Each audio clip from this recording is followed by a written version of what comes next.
네, 배수연 특파원님, 한 주간 잘 지내셨어요? 네네. 네, 잘 지냈습니다. 일주일 동안 잘 지내셨습니까? 네, 저희는 잘 지냈고요.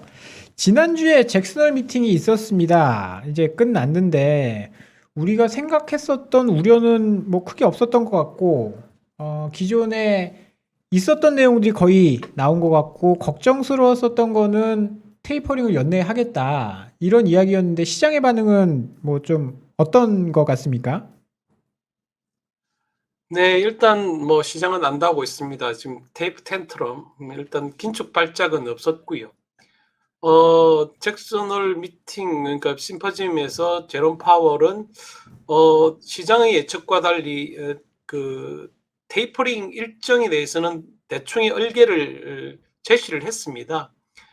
지금 어, 경제가 기대한 만큼 전반적으로 광범위하게 회복된다면 올해 안에 자산 매입 속도를 줄이기 시작하는 게 적절할 수 있다라고 얘기했고요.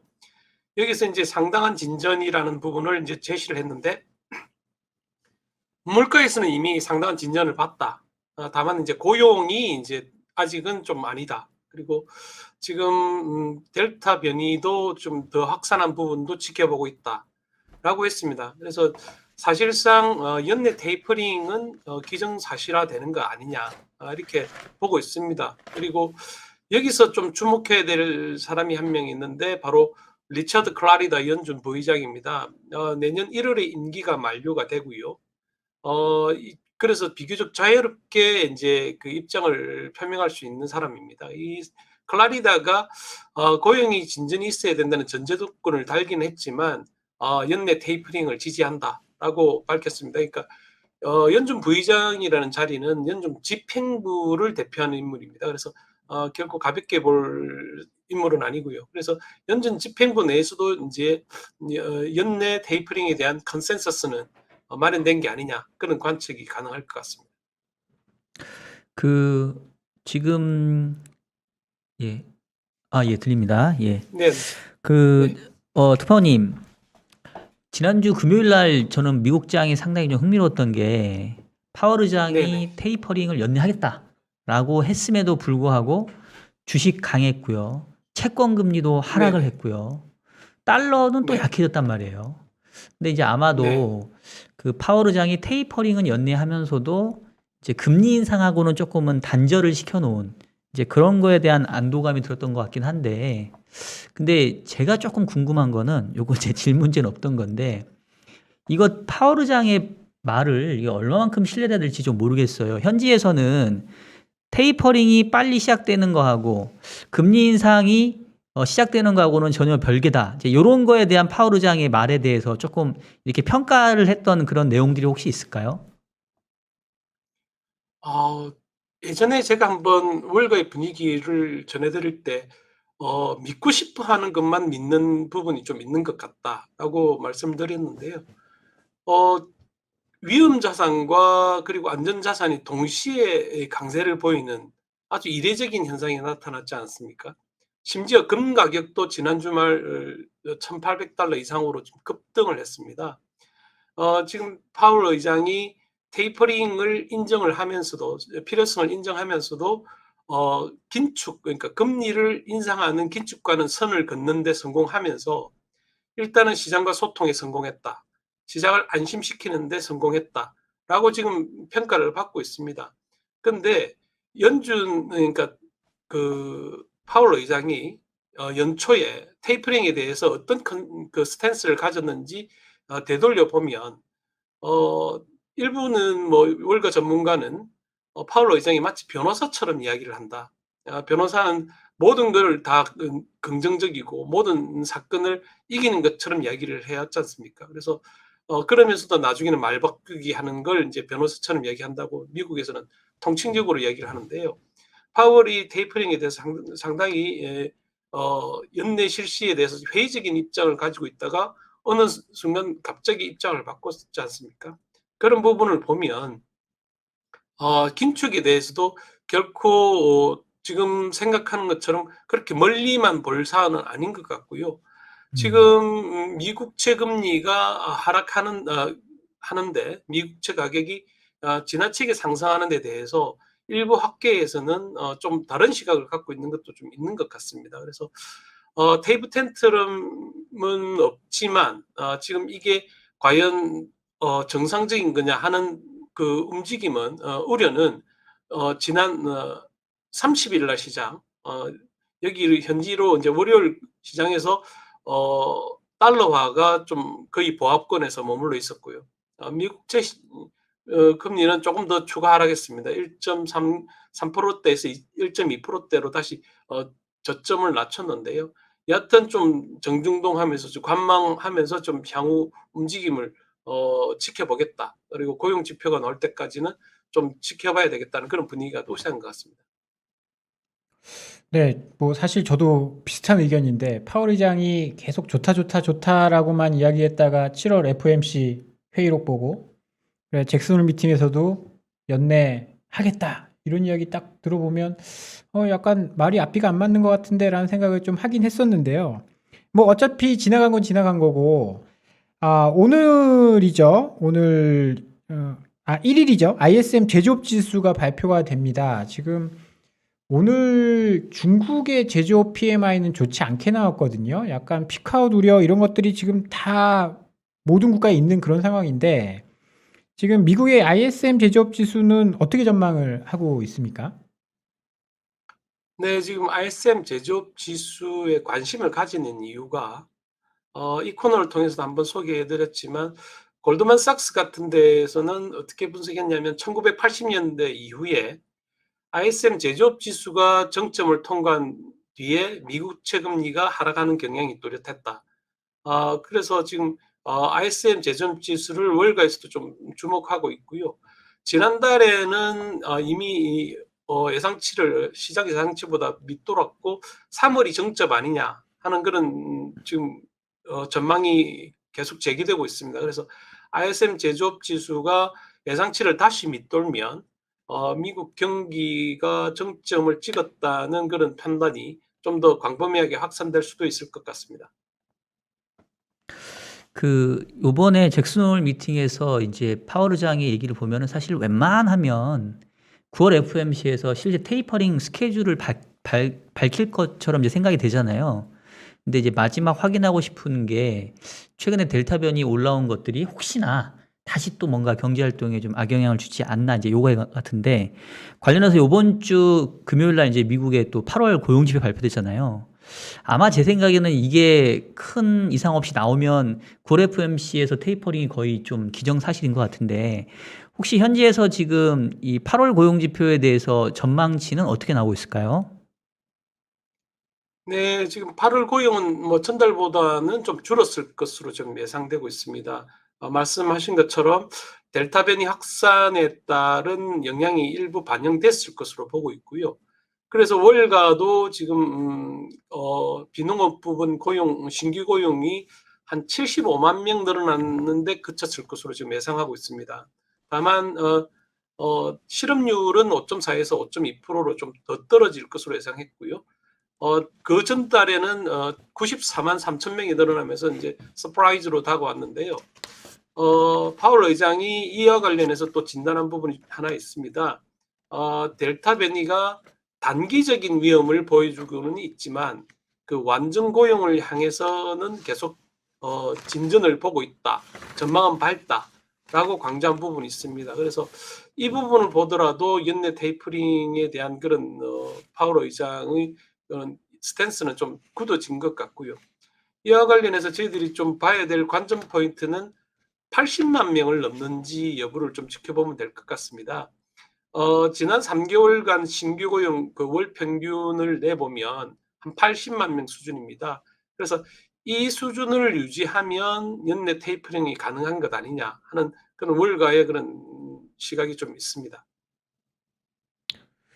네, 그리고 이제 뭐 우리나라도 그렇고 피크아웃 논란들이 계속 있거든요. 선풍기 들어서면서부터 미국도 지표들이 조금씩 안 좋게 나오고 있거든요. 월가에서는 피크아웃 논란, 더블딥 이런 우려에 대해서는 어떻게 보고 계십니까? 네, 저는 뭐 이 부분은 오히려 뭐 전문가들이 대답해 주셔야 될 부분이긴 하지만 투자자들이 경기에 대해서 관심을 가지는 이유는 결국은 이제 주가가 경기를 선반영한다는 그런 의미일 텐데요. 일단은 지금까지 거의 거침없이 상승세만 이어오고 있는 그런 미국 증시를 보면 좀 답을 얻을 수 있지 않을까 하는 그런 판단입니다. 세상에 오르막길만 있는 지형은 없지 않습니까? 그래서 경기와 상관없이 그동안 증시가 얼마나 무지막지하게 올랐는지 한번 주목해 볼 필요는 있다. 특히 S&P 같은 경우에는 거의 26년 만에 지금 최고 속도로 지금 상승을 하고 있습니다. 지난 주말 기준으로 S&P가 4,500선을 한때 상향 돌파했을 때 사상 최고치로 마감한 게 올해 들었으면 51번째입니다. 51영업제고요. 이걸 거래일 기준으로 보면 사흘 중에 하루는 신고점을 찍었다는 의미거든요. 그래서 이 지금 웰스파고의 주식 전략 책임자인 크리스토 하브는 이제 지난 31년 동안 S&P 500의 그러니까 상반기 8개월 수익률이 10%를 넘었을 때는 모두 9번에 이르는데 해당 연도의 나머지 4개월 수익률은 한 8.4%였다라고 지적한 바 있습니다. 그리고 나스닥도 보면 올해 들어서 30번을 최고치를 경신을 했습니다. 그래서 이 부분이 이제 그 초완화적인 통화 정책이 좀 줄어들었을 때 어떻게 반응할지는 한번 고민해 볼 필요는 있을 것 같습니다. 특파원님, 피크아웃 관련해서 사실 경제 지표도 피크아웃이긴 하지만 우리가 지금 기다리는 거는 물가의 피크아웃 아니겠습니까? 네. 근데 지금 7월 달까지도 물가 상승률이 좀 높게 나왔는데 지금 다른 보고서들 보게 되면 8월부터는 물가 상승률이 좀 꺾일 거다라는 기대가 있더라고요. 왜냐하면 이제 그동안 물가 상승에 가장 큰 요인으로 작용했던 중고차 가격이 지금 최근에 좀 빠르게 떨어지고 있다. 이제 요런 제가 리포트를 봤는데 특파원님 실제로 혹시 뭐 현지에서 느끼는 뭐 중고차 가격이라던가 좀 물가의 흐름이라던가 조금 이전보다 낮아지는 그런 움직임이 있을까요? 뭐 원래 그 체감 물가라는 건 항상 후행적이니까요. 아직까지는 물가가 뭐 그렇게 안정되고 있다는 느낌은 받지 못하고 있습니다. 다만 이제 관련해서 지난주에도 말씀드렸지만 국제 유가가 등락이 있어도 여기는 지금 뭐 요지부동이고요.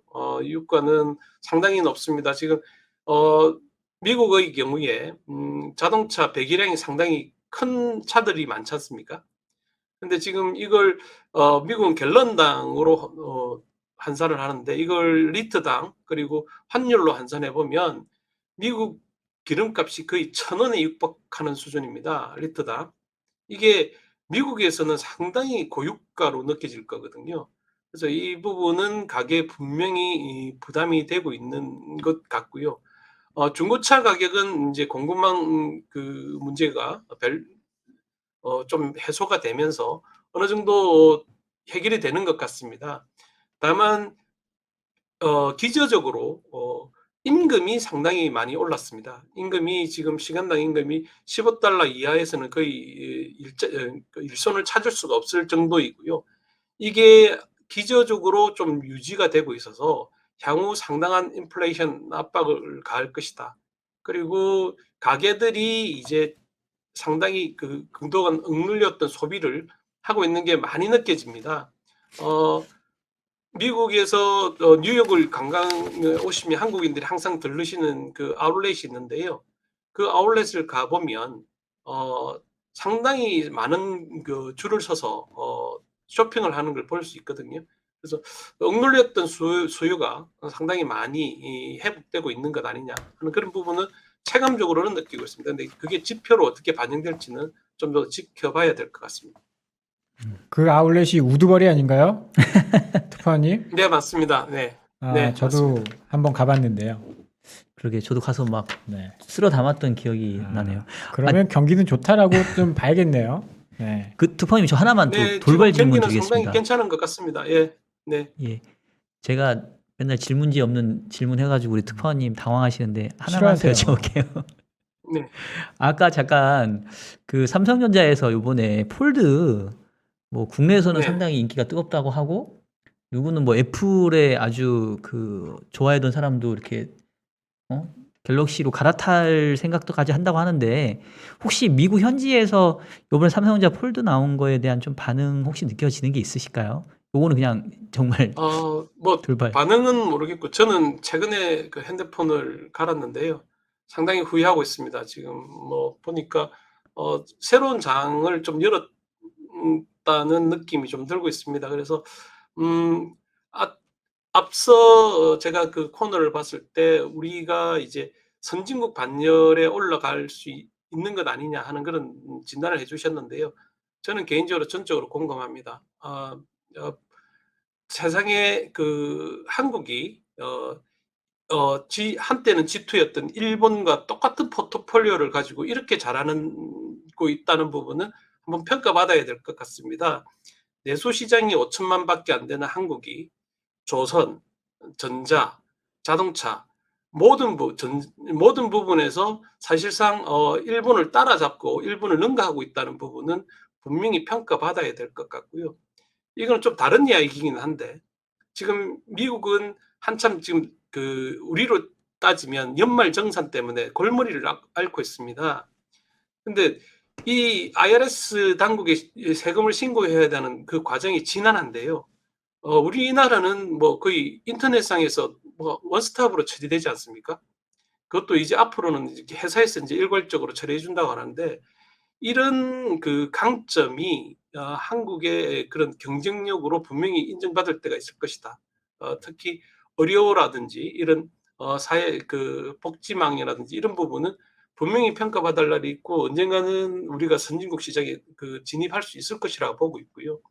관련해서 앞서 교보센터장님이 말씀하셨을 때 제가 언뜻 그 알고 있었던 것 하나를 전해드리면 원래 그 저희들이 국부 펀드를 만들었을 때 국부 펀드의 그 아주 핵심적인 역할을 가운데 하나는 무엇이었냐면 해외 국부 펀드와 연합해서 국내 자산을 취득하고 그 국부 펀드는 원래 장기 투자를 하지 않습니까? 그래서 그게 안전망으로 활용 가능한 그런 당초에 취지가 있었습니다. 근데 그게 관련 법을 만드는 과정에서 국부 펀드는 해외 자산만 취득해야 된다는 그런 조항이 생겼고요.